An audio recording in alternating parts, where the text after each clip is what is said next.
Okay, everyone, welcome. Today I just thought I'll quickly make a video showing how to build a one-cylinder Lego vacuum engine. Just thought I'd get a video out since it's been a couple of days. So I'm not going to do it piece by piece.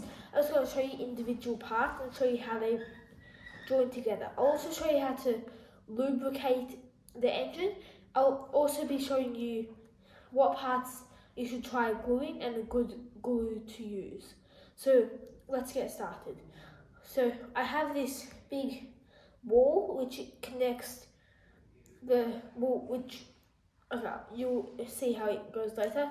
It just have this one hole here for the connection to the valve, and this side's basically this flat, and it goes right there. There's also this big base.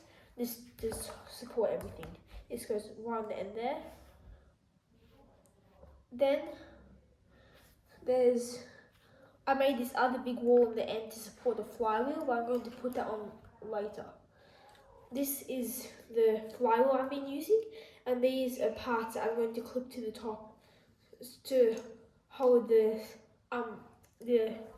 part that houses the piston together, because when it goes very fast it can make the piston housing come apart. So that goes on the end there. This is the piston. I have glue, so this is a performance piston. I can't quite remember the name of the person who designed it, but this engine was designed by KF Lego Mastery, I believe, on YouTube. It's one of their newer videos. So with the piston, in terms of gluing it, just earlier today I got this plastic magic 10-second cement just to glue it together. I did use super glue on the piston, but today I glued the valve together, so you should do just fine for any part that you need to glue. It comes with a little brush to apply it, but that's about it. It's just like a plastic cement, but you don't really need it. Super glue will do the job just fine. This is one of the other parts. I'm going to take this off just so it's a bit easy for me to put the piston valve in place. So there's the piston on, and then if you get this wall here,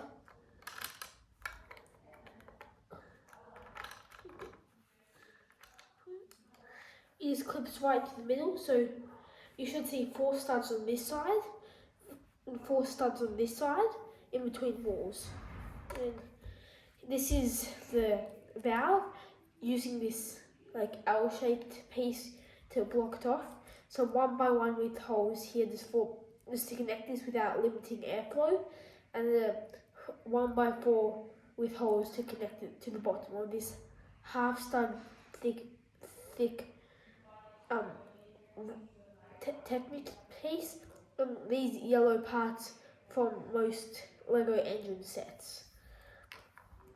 So for this to run properly, you need the valve to open a quarter of a turn ahead in the direction that you want the engine to run.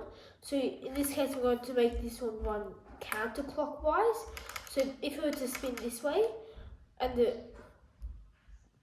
and the piston is right there, I want the valve to be right up here. If it was to spin clockwise, it would have to be at the bottom here. But I'm just going to make it spin anti-clockwise.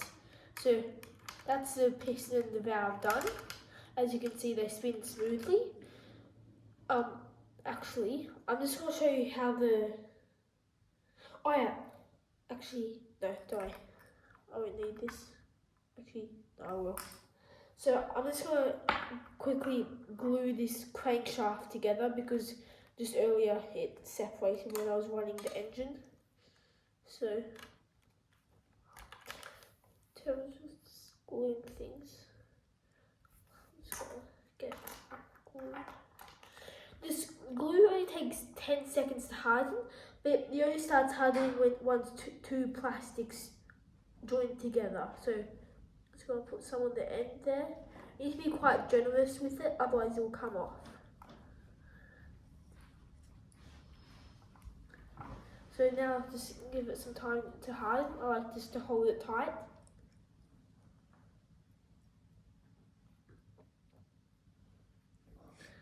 Now I'm just going to glue this other side as well.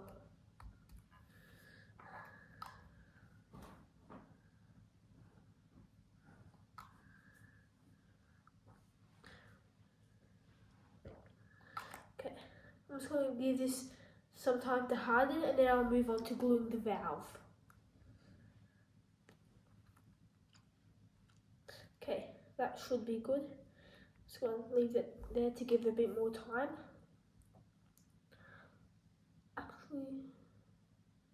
Yeah, I'm actually going to start putting this together now. So if I were to put this there, as you can see, it still spins smoothly.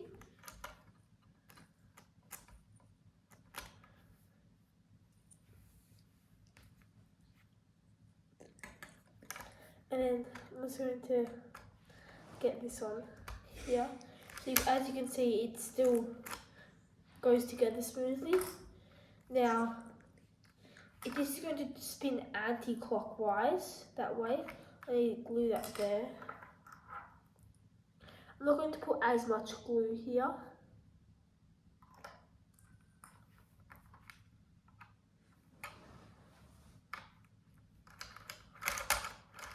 Keep that spinning because I glue the wrong part.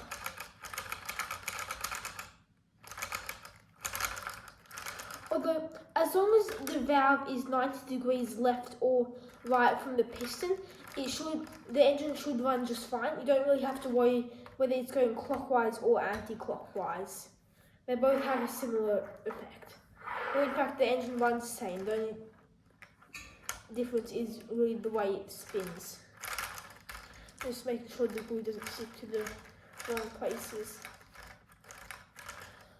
Also, when swing that, this is just the stabilizer for the end. You do not need it there, but I find it will definitely help reducing vibrations from the flywheel. Now, to keep the valve stable, there's these pieces which just go. Wait, am I missing something? The valve.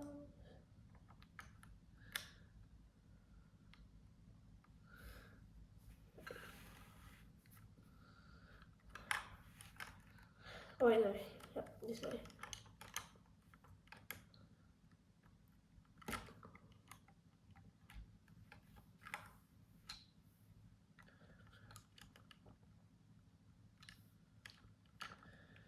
Oh wait, I'll have to come back to those later when I put some more pieces on.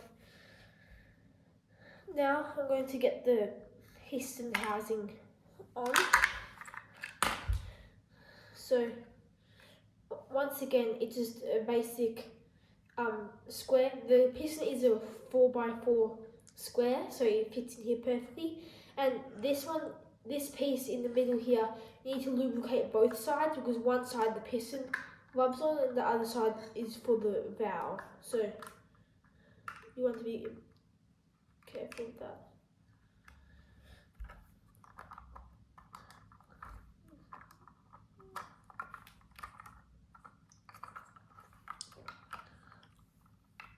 This is one of the more fiddly parts. Okay, as you can see, it's now on, and I have used one clear wall so you can see the piston move, but it doesn't really matter. So I just need to remember how these go on.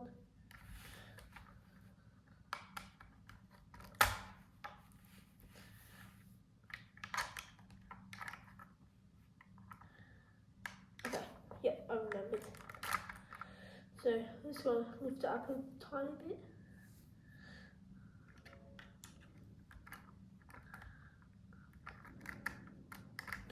Okay.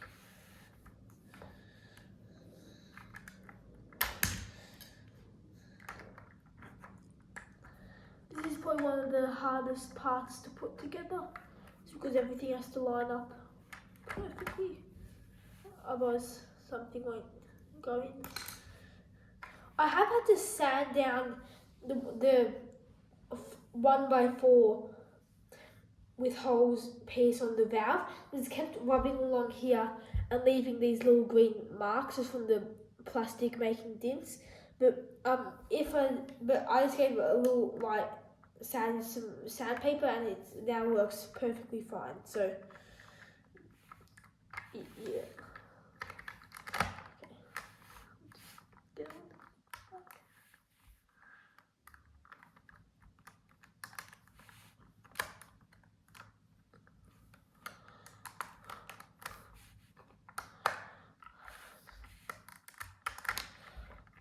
Just going to separate this one piece of the wall so I can get it put back and separately.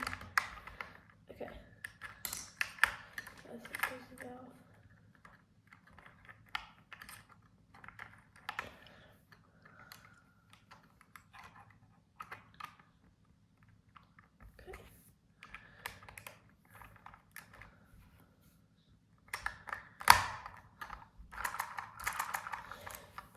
These are weird noises from the tape I put here on the flywheel rubbing on the bottom when it spins. So, this here is the throttle module. It's just basically, I've maybe separate it. So, this is the basics of it. It's just this one piece that slides in here, and when it slides down, it will block off this hole where the vacuum goes, and it will stop air from going through, which in turn will slow the engine down, which will make the engine idle. When you have a more powerful vacuum, the idle is a lot. The more powerful the vacuum, the faster your engine will run, but it also speeds up everything as well, including the idle speed. So you can also, if you have a less powerful vacuum, you might want to change out this round piece for maybe like a 1x1 square, just to increase airflow when you're idling the engine. But if you have a decently powerful vac, it should be fine. You don't really need this stabilizer over here, like the engine will run fine without it, but it's just, like I said before, it's good to help reduce vibrations. I also use this just to help connect everything together to give it a bit more stability. So now I'm going to connect these.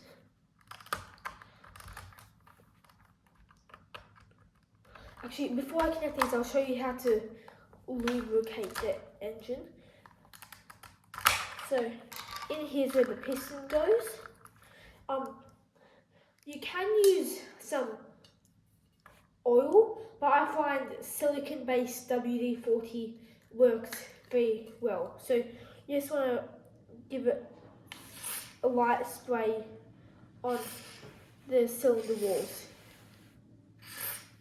like that, and then just rotate it a bit to make it a bit smoother.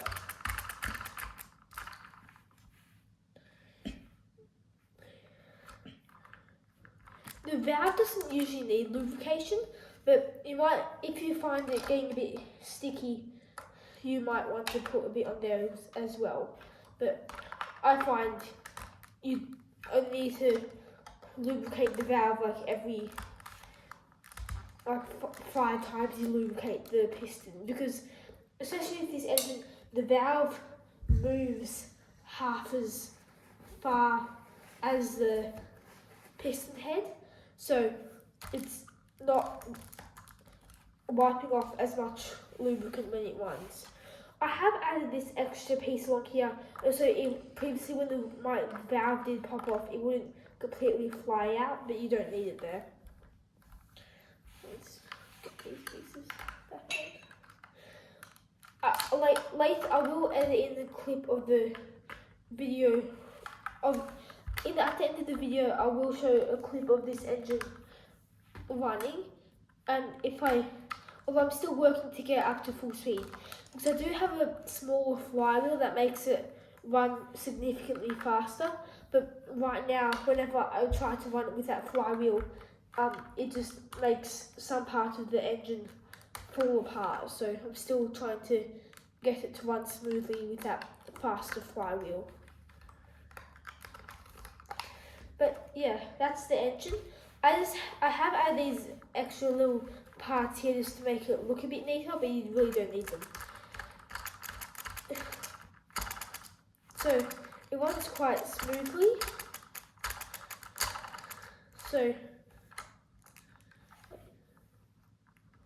it runs anti-clockwise. Oh no, I made this one clockwise now. Actually, it's because the valve is a quarter turn ahead of the piston to the right, which means it would run clockwise this way. So yeah, that's the throttle. This is where you'll put the vac. As you can see, when I push down the throttle, it opens up the hole so more air can get through it, and in turn making the engine run faster. I did go to the Lego shop today because I was in the city, but at the shop I went to, they had a very limited pick-a-brick choice, so I might order some bricks online, like some clear piston walls, so you can see the piston moving from any angle. Okay, I'm just going to show you the engine running now. The vac I used is this old Dyson vac. It's quite powerful and it helps me get more speed out of my engine. I am using this slightly smaller flywheel now because it is significantly faster. This is the one that I showed in the video before. But now I'm just going to show you it running.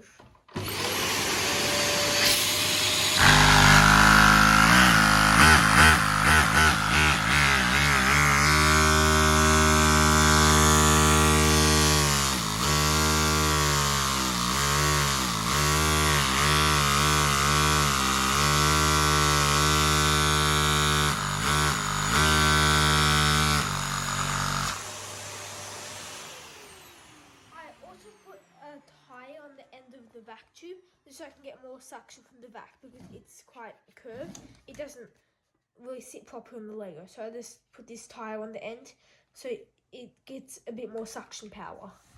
Thank you, and I'll see you next time.